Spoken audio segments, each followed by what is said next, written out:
Thank you for watching the most profitable show in crypto history. Stop everything that you're doing. Now it's crypto time. Welcome to the Crypto Villas Show.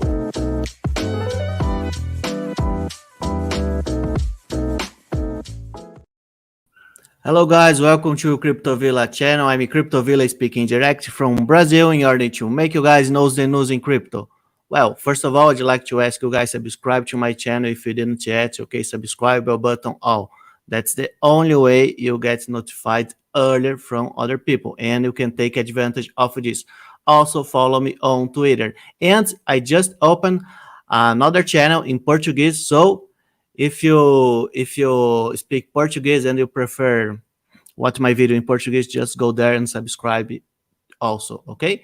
And today is a very special day. I'm gonna to interview Harry, the CTO from BloXmove. So let's call him to the show. Hello, Harry. Thanks so much for coming. Hello, Crypto Villa. Thank you for having me. Oh, it's a big pleasure to have you here. And let's straight to the point. First of all, I'd like that you do a small introduction about BloXmove. What BloXmove is about? Yes, BloXmove is a decentralized platform built on blockchain, but also on decentralized identifier with the purpose of revolutionizing the way you organize urban mobility. So the founders come from Daimler Mobility, so the company that produces Mercedes cars, that brought Car2Go to the world, and Movil. And we developed this software for 3 years within this huge cooperation with the goal of building a new software where many companies together can deliver mobility services in a collaborative way as mobility as a service. Okay, thank you. And so you talked a little about urban mobility. So I'd like to understand a little better. Urban mobility is fragmented right now, right? And suffers from lack of comparison. How can BloXmove solve this problem exactly?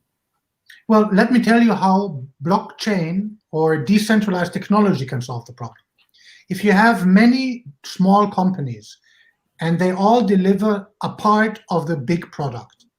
So the big product is mobility as a service. You move through Sao Paulo, through Berlin, through Singapore, and your purpose is not this scooter or this bicycle or that car. Your purpose, depending on your mood, how much you carry, what the weather is, to use the scooter or to use the subway or to use the taxi. This is what urban mobility as a service is all about. So there's many companies involved here. And it's not only the car or the scooter or the bus, it's the charging station, the parking lot, the toll collect. They're all part to deliver this service. And if you use something like blockchain, which is decentralized and very trustworthy, you can now create products that bundle and put together the services from 1, 2, 3, 4, 5, 6 companies and sell it as one integrated, one ticket, one click.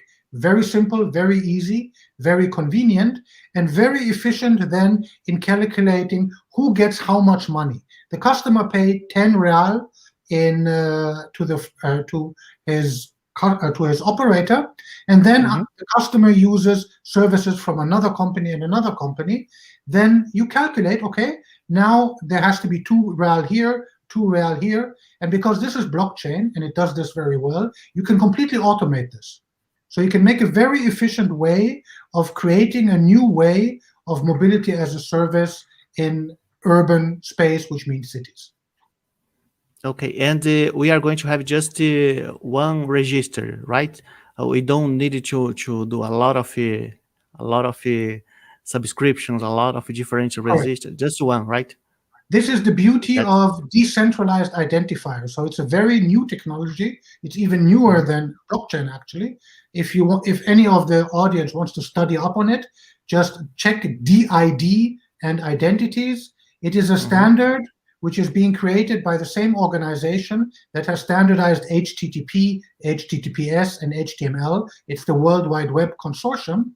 And this is a new way of decentralized identity management. And the beauty it gives you is it creates for you a digital version of your passport. And this digital version of your passport, you can add credentials. So it is a passport plus your billing relationship, plus your driving license, plus everything else put together digitally. And it is in your phone, you hold it. So it is not the property of the company that checked it, you have it. So you get it once from a trusted provider, but then you can go to any company in the ecosystem, you show your credential, it's verified. Okay, he has been onboarded. This is CryptoVia. He's this and that many years old. He's over 18. He has a driving license. I can give him a car. You don't need to register with me anymore. One click, board the car, go away. And this is the real beauty of these decentralized identifiers. And the magic lies in connecting blockchain with these decentralized identifiers. And this really makes very revolutionary protocols, which can really change the way business is done in very fragmented ecosystem. Yeah, it will be much easier and faster, right?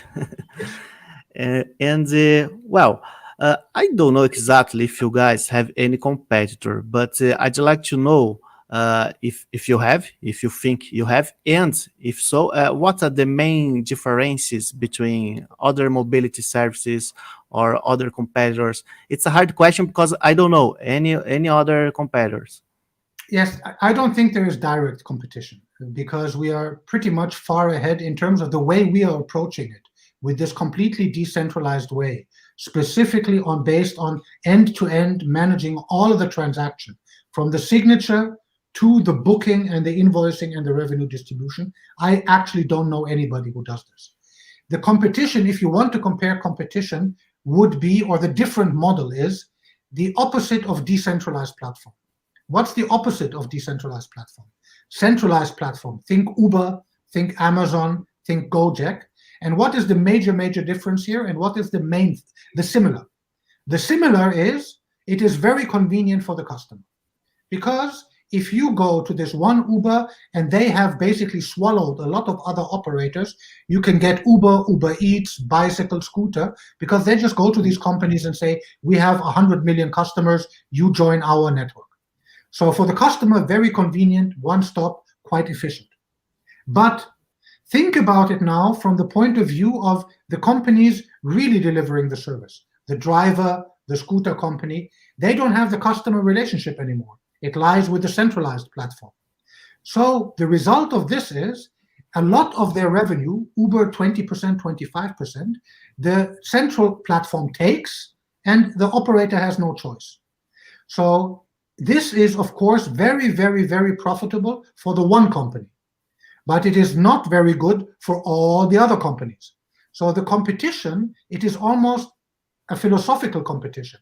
The competition lies not so much between BloXmove and this company. The competition lies between decentralized platform, just as scalable, also with the network effects, but the power stays with the company that really delivers the service, and not with the company in the middle, the one company in the middle that take all the customer relationship, take all the importance, and then basically take most of the money. That is the biggest difference I would like to basically position. Perfect. Right now, today, the operators are almost hostage, right, from this centralized company, because just like you said, they don't have the data from the customers. They can't achieve the customers directly, but at the same time, they depend of this platform. It's the only way. So it's not a win-win game here, right? No, it is not. It is, and the game is always played in the same way. First comes this beautiful small tech company. We are not a competition. We are not drivers. Don't be afraid of us. We help you. Oh, and by the way, to make it really convenient, well, we need to handle the billing. See, we are so nice to you. We even handle you the billing and we send you the money to your bank account. So nice, huh? But then you don't notice, 3 years later, you wake up, wait, where's my customer relationship? I cannot call my customer anymore. They're not my customers anymore. They're this guy's customers. And then they tell you, oh, what was your transaction fee? 5%? Oh, well, our venture capitalists, they are telling us now we have new KPIs. You know what? You pay us 10%. Oops, the venture capitalist is not happy. No, sorry. Next month you pay us 15%. You don't like it? Go away. So, and this is how it plays. talk to any Uber driver in your city, they will explain 20%, 25% of revenue. So yes, they complain a lot decentralized, about this. this is really, blockchain is not only technology. Blockchain is a way of giving back power to the decentralized ecosystem, to the smaller companies, to the smaller players, because they can use this very powerful way of doing business to basically together become a big network that can compete with the very big single players that have been coming out of the platform economy over the last 10 years. This is the true power of blockchain, and we just use it for mobility. Totally agree. And I'd like to know what kind of vehicles, public transportation or mobility services BloXmove can interconnect with each other. There is two levels here. When you look at mobility, there's two types of mobility. I call it vehicle-based, scooter, bicycle, car, and line-based, train, bus, airplane. Because the line-based, you don't really book this vehicle or this airplane. You book the flight from Rio de Janeiro to New York. It has a fixed flight number, but the vehicle changes, right? So yes. If you have vehicle-based mobility, you rent that car or you rent this scooter, then you always try to achieve, and the scooters already do this, in the car sector it's 50%, you try to have an onboard little computer that connects this vehicle to the internet. So in the car industry, it's called a T-box. All the scooters have it, because obviously with the app, you know where it is and you can open it. And this is basically how you connect the vehicle to the platform, because this is how you can talk to it, how you can give it an identity, how you can control the access. For bus and subways and trains, it's a little different. Here you focus more on the fact that if you have many bus companies operating together in one city, then usually they have solved the customer journey. Usually they sell you one ticket and you can go from one bus to the other and it works. Mm-hmm. But if you look at how this works, these are all independent bus companies. So after this is done, they now have to sit there and calculate, okay, we are 10 companies, in total 100,000 tickets were sold, who gets how much money? And how do you prove it? So that is the big problems that the bus companies, for instance, have. So here you help with the distributed ledger. You know, one of the words for blockchain is distributed ledger technology. And ledger means Old English word for book. Book, like in bookkeeping. So it is, we share our bookkeeping.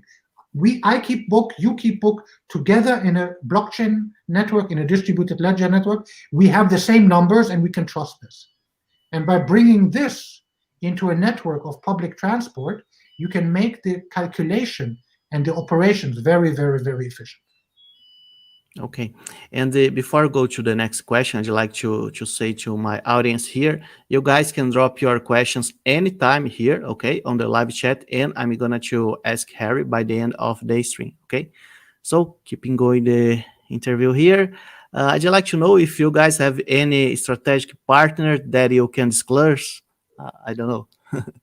Well, at this point in time, because they all still have, we will have a communication plan here as we approach our public token launch. So I will not give out the names because this will come out over the next weeks. But we have in total already 6 partners who have signed up with us. And these are not technical partners. We have a lot of technical partners also, but these are 6 industrial partners from the sectors of energy, insurance, banking, and fleet management. And these are already now starting with us. We move forward to develop the platform together. These pilots are all either in Germany or in the Netherlands, but we are already reaching out to Asia and to China as well, but we don't have anything signed up yet. Okay, and first of all, I think you guys are going to concentrate the efforts on Europe, right? Or well, not? At first it's easiest because our whole background right now is in Europe. We are very strong here. But the strategy of the company and also the strategy of the protocol economy, the token, is 100% international. So no later than next year, we will actively approach probably first Asia and then the Americas maybe 1 year later. Oh, that's so fast. That's good. You have to And grow. This is, if you're sure, in the sure. platform business, you have to grow fast. Okay. And are you guys going to have any fiat on RAM solution? Are you going to accept fiat to pay on BloXmove? Well, our customers are businesses, right? So normally our customers have the customer relationship, so they will normally just a payment will be in normal fiat currency coming in Okay. to our customers. Within the ecosystem, we use an internal token architecture to basically handle internal liability without having to go to the banking system. So without friction and in real time and no commission, we already do that internally. And in the future, once we launch the public token, we will definitely structure the utility of this public token so it can also be redeemed for services that the platform and the operators offer. Okay.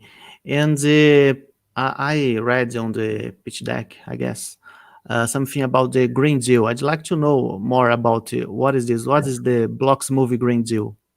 Yes, and maybe afterwards you can also have a look at, we posted a video actually today. There is a very exciting development. It's starting more or less in Europe, but it will go pretty much to the rest of the world. Because of climate change, everybody really wants to go into a world which is called net zero, so you don't emit carbon dioxide anymore. So the first part of this is you stop diesel and benzene cars and you go to electric cars. So that you don't emit, these CO2 anymore. The second step is, well, how do you produce energy? Now you produce energy with coal, with oil, with gas. So whenever you do this, you're burning something. And when you're burning something, you release the CO2, and that is the cause of climate change. At least that's what most of the scientists seem to say. So in order to achieve carbon neutral, in order to prevent the catastrophes that people say climate change will bring, a lot of countries, and Germany is very strong here, says, all right, in the future, we only want to create renewable energy. What is renewable energy? Renewable energy is from wind, or from sun, or from natural heat, the ground in volcanic countries when the ground is very warm, or wave energy. So these are energies that nature naturally brings, and you can use that to create power.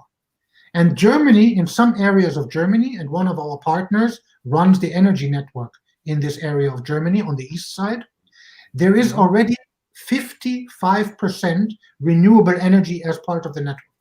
Now that's a beautiful thing. But there's a big problem with this.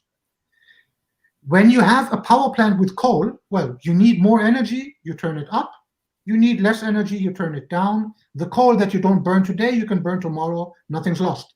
It doesn't work that way with wind and sun. The wind blows now, the sun shines now, so the energy is coming no matter what. But if you don't have demand for this, then all of a sudden you got very bad imbalances in your network. And the network will crash if the imbalance are too strong. A power grid, it has to stay at 50 hertz, and if there's oversupply, it'll go 50.1, 50.2, and the moment it achieves 50.2, things start exploding. And in Germany, you really have the very crazy situation last year, where more than 10 times in the year, we had negative electricity price. Now, what is a negative electricity price? It's basically a crazy thing to talk about. It means, first, the German taxpayer pays a lot of money for renewable energy to be produced and delivered to the network. Now there is not enough demand. What do we do now? The network's going to explode. So we go to the neighboring countries and give them the electricity. And no, we don't give it only for free. No, we are much nicer. We give it not only for free, we pay them to take that electricity. I'm serious. That is, okay? But this is, unfortunately, it is a true story, and you're talking billions and billions of euros, and totally, dangerous situation, because this is actually still the better scenario. The worst scenario is you have blackouts. So, and now comes the beautiful story of power and mobility. Imagine now in the near future in Germany, we will have 10, 20, 30 million electric cars. At any point in time, there's always 10 to 20 at least, and then at some parts of the day, 50 to 80% of these electric cars connected to the power network on the charging stations. Well, you can use them as buffer batteries. So if there's too much energy from the power network, you pump into the cars. If there is too little energy, you suck out of the cars.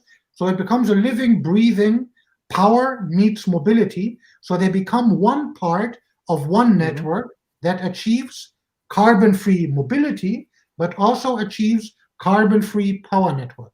And this is the big vision behind the power and mobility story. It is a very big topic in Germany, in some Scandinavian countries, but I am very sure this will become a big topic for most of the world. Look at China. They have said also 20 years later than Germany, but they have said we also want carbon neutral by 2060. So there's a huge market coming right there. And this is the vision that we are now working on with one of Germany's biggest energy providers and the blockchain group, which some of your audience will know, the Energy Web Foundation, which operates more or less the power blockchain, and we operate the mobility blockchain. Okay. It's a very interesting energy history, just like Pimões said here, right in the comments. And I didn't know about this.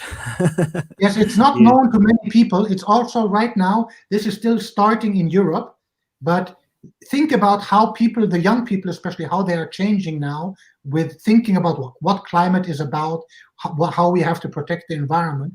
This topic is coming and is becoming big, I believe, in all over the world in the next 5 to 10 years. Sure. Okay, and talking about the business, how does BloXmove make money? But with sales commission or how? Transaction fee. Because look at what we do. Essentially, we do transaction as a protocol. Because we handle, the signature, the identity verification, the proof of billing, the settlement. That's what we do. And that is exactly what we bill you. So you do a transaction, and then we take a small percentage of that transaction, and that is the basic business model behind BloXmove. Very simple. Okay, and I'd like to know more about the team. I know that many people from the team were from Daimler, right? But I'd like to know how many people are working on BloXmove and other things that you can share. Yes, so the company was founded, remember the history, so the software was built inside of Daimler Mobility. So we took the software out, we bought it, it's called a management buyout. So we bought the software from Daimler, they gave it to us, and that was the software that was developed inside of Daimler over the last 3 years. So there is more or less 6 to 8 man-years of development in that software. So the new company now was created in February this year. The contract with Daimler were finalized in May. We started the company with 3 founders. We are now 10 people. We are hiring more. We have an active advisor in the US who is not only advising, but who's also doing business development. We have another active advisor in Singapore. We have an active investor in Australia, and we have 2 partnerships in China already starting. We expect by the end of the year to be about 20 people. We don't want to grow too fast, but by the end of the year, we should be about 20, 25 people. Okay, nice. And by the way, anybody who thinks they are very good in either blockchain, decentralized models, decentralized identifiers, approach me. We're always hiring young, hungry people. Yes, and that's one thing that I always share here in my channel, opportunities, right, to the people get full-time crypto. And it's here, guys. You can apply there. Call me. And talk a little about the token economics and the listing. I'd like, first of all, that you do a small overview, right, about all use case of the token. Yes, the token, which we had originally planned to launch this month. We shifted that, obviously the market being as the market is, but the token economy is quite simple. What are we trying to do? We are trying to encourage decentralized mobility. We are trying to encourage green decentralized mobility. So how does the token economics work? We have 2 utility functions, and then we have the actual running, the foundation, running the governance function. Those are the 3 main things we will do. Operators that are on the platform, they have revenue over the platform, and they also pay us transaction fee. The more revenue they have and the more transaction fee they pay, the more BloXmove tokens we will issue, mint to them on an ongoing basis. We will especially reward if an operator has a purely electric fleet, then he will get more BloXmove tokens than he has a pure diesel kind of fleet. For end users, we will incentivize them for two things. In the beginning, not all the end users will have a native wallet-based app. Some of them will still use legacy app. So the ones that shift over to the fully wallet-enabled app, we will encourage that by incentivizing those BloXmove tokens. And then as they consume services in the platform, we will have an ongoing calculation whereby we will basically reward mobility that we consider good for the environment. So if you have the choice of taking a car, but you take a scooter instead, then you earn more BloXmove tokens than if you take the car. That is the basic utility which we try to put, because we're trying to encourage decentralized mobility, especially decentralized electric mobility. The token will be issued by an independent entity in Singapore, which will be self-organized. So our company will not control that organization, which means who controls this organization. We will do this by a voting system where the community will basically decide the strategic decisions that that foundation will execute. And this is where the governance part of the token comes in. In order to participate in the decision, how the foundation spends its money, what cause should it invest into, what software should it develop, which protocols should it make stronger, this will be given in a form of basis democracy. It will be given in form of voting, regular votings, to the community of BloXmove holders, and only people with qualified, pre-registered, staked BloXmove tokens are allowed basically to decide the course and the destiny and the roadmap of the BloXmove Foundation. It's going to be a DAO, right? Half DAO, I would say. It's legally speaking, the way to set this up, it's called a corporation with limited guarantees in Singapore, so you still have a human officially for the regulator. There's a human director there, but that human director will be what is called a nominee director. So they just follow orders, more or less. And the laws of the foundation says, all right, we have this voting system, and this voting system is in this and this and this way. And if things are voted on and they are decided, then the nominee director just executes them as if he got an order from a real director. So it is essentially like a DAO, but because it's legally registered as a corporation in Singapore, you still need a human to talk to the government. Okay, so the token holders will be able to make purpose, for example, and vote, Yes. right? Yes. Okay. They would be the owners of this. We were structured from the very beginning. So from the day of the token launch, anybody who holds the token qualifies and is part of the decision-making process. Okay. It's like, perfect. I don't know if anybody knows Switzerland. It's like, I very much love Switzerland. I'm not Swiss because of their basic democracy. Switzerland is the only country in the world that I know where really the people decide. Nobody knows the name of the president of Switzerland because he's totally unimportant. It's the Swiss people that propose the law. It's the Swiss people that refuse the law. It's the Swiss people together that make the laws of that country, which is why nobody cares what the name of their politician is. And I believe this is a good way of governing an organization. I totally agree with this. And still about the tokens, right? What will be the initial market cap and the hard cap, the total raised? We will go to market with a network valuation. It will be done on a launch pad. So the initial launch will be fixed price lottery system.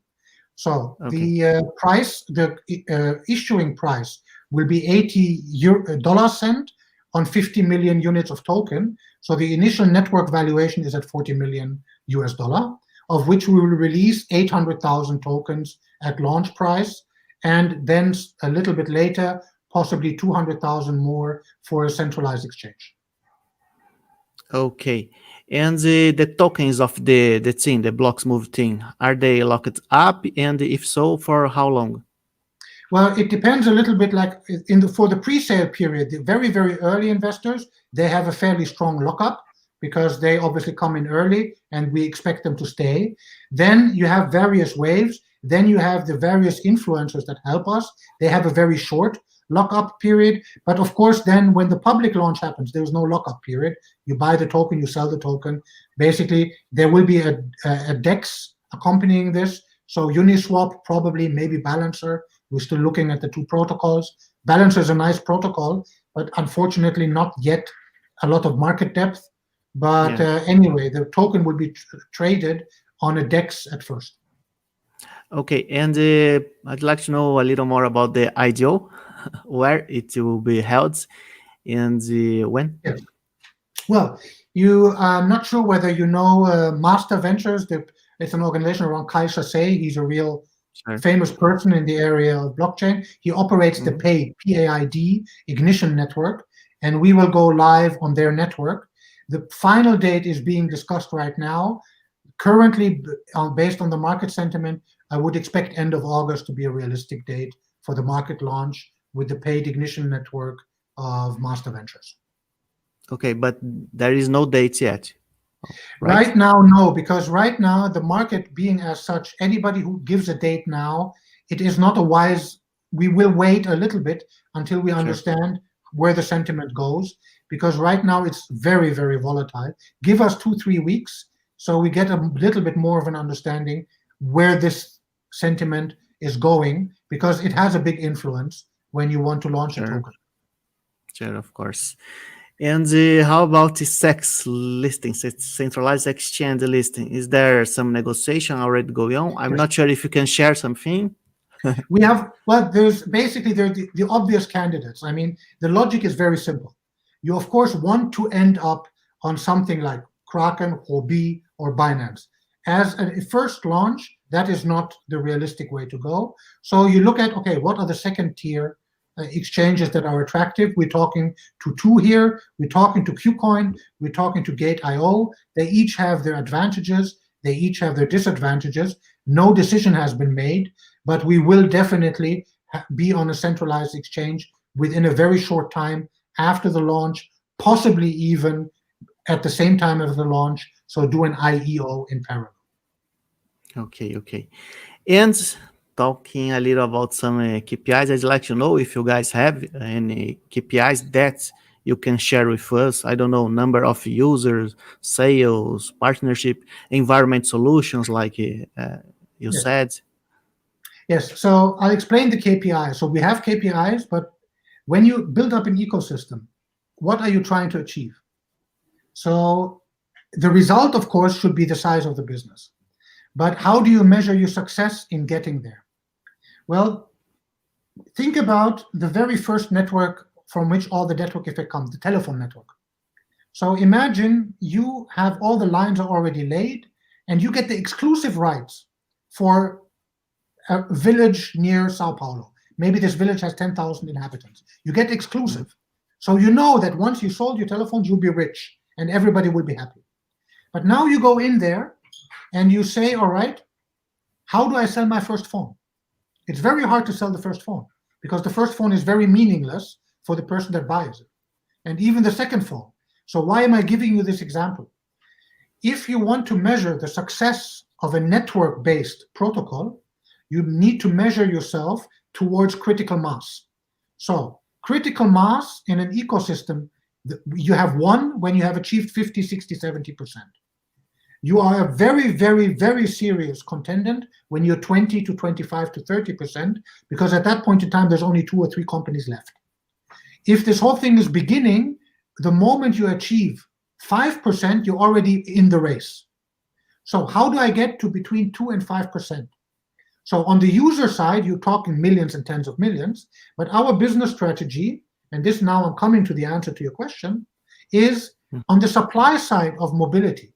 All of Germany, for instance, if you count the companies that are possibly relevant, they are definitely less than 500, which means I have won the game if I have signed up 250 operators. I am already a serious player because I have more than anybody else if I signed up 50 operators.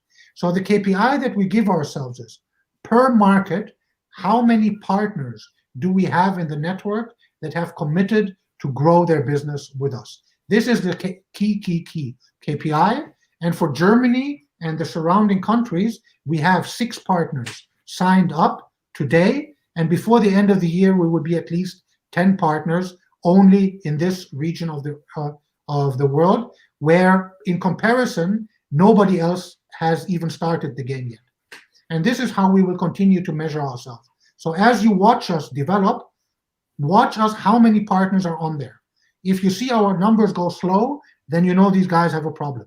But as long as you see the number of partners that are on our network are growing, then you know we're delivering on our promise. That's good. That's good. So right now I'm going to roll out a small video, and then if you guys from my audience have any questions, just drop it here. Okay, I'm going to ask her about. So I will come back in 30 seconds. Like this video, subscribe to Crypto Villa's channel, and click on the bell button in order to turn on your notifications. Also, don't forget to follow him on Twitter. That's the only way to get notified earlier so you can take advantage of this. Information is power. Early information is profit.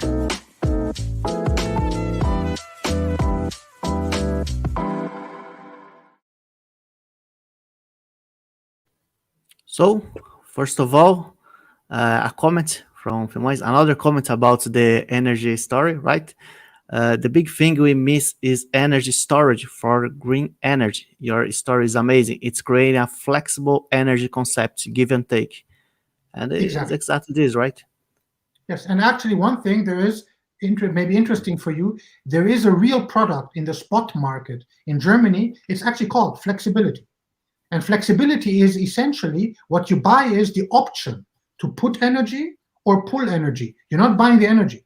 You're simply buying the flexibility. If I have too much, I can push it. If I have too little, I can pull it.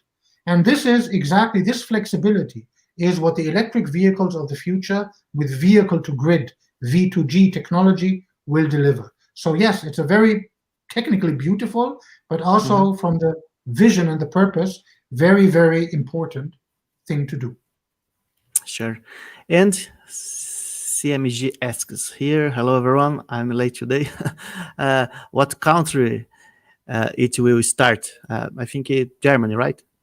Germany and the Netherlands. So we're starting Germany and the Netherlands, and in generally the countries directly around Germany. So Germany, Austria, the Netherlands, Belgium. So because that is where our current network is by far the strongest. Okay. And CMG asks another question, almost the same thing, right? About the environment. Environment is so important right now to crypto narrative. Any partnership with clean energy and with clean energy brands. Yes, so one of our major partners, and I'm not sure if any of your audience is on LinkedIn, but yes, just yesterday, we were on a conference with one of Germany's biggest energy operators. They're called 50 Hertz. They already have in their network, the energy that they carry over the network is already more than 50% renewable. So we have a major partner. They supply 18 million households in Germany. That's 20% of the German population. And they are in this major transformation towards becoming 100% clean energy in the next 10 years. Okay. I think that's all. It was a long interview and so nice interview. I'd like to say thank you so much, Harry. It's a big pleasure really to have someone so clever and smart like you here. And I mean, so how can I say? Not just happy, but it's really a big pleasure to have you here. And I hope I can interview you also again in the future, later on some months, and we can do a update interview, right? Of course. And I'd like to know if you have any final thoughts that you'd like to share. Join our Telegram group. Maybe you can afterwards post the link to our Telegram group or our webpage. Join us on BloXmove.com or join us on the BloXmove Telegram group. We're always happy to engage, answer questions, and as we move forward, involve you in our community activities as well. Okay, thank you, Harry. Just one more question here. Just drop it here, Pimoins. Mass is developing fast with many companies. Are you going to work together with more companies to create scalability? The whole idea is to work with as many companies as possible. We are not a mass operator. We provide the technology, the infrastructure for these companies to deliver their services together. So yes, that is our main focus. Every day, we're on the phone, we're on Zoom, we create contacts, we approach, we explain, we do consulting to precisely bring in more and more companies into this ecosystem. This is our main mission. Okay. So, thanks so much for coming, Harry. It was a big pleasure, and let's do this again later on. Thank you, Crypto Villa. It was a pleasure. Thank you very much. Bye. Thank you. Bye. And guys, don't forget tomorrow, okay, 2 p.m. UTC, same time, I'm going to share my thoughts about the market as a whole and many altcoins updates. Thank you so much for coming. It was a big pleasure, and see you guys tomorrow. Bye.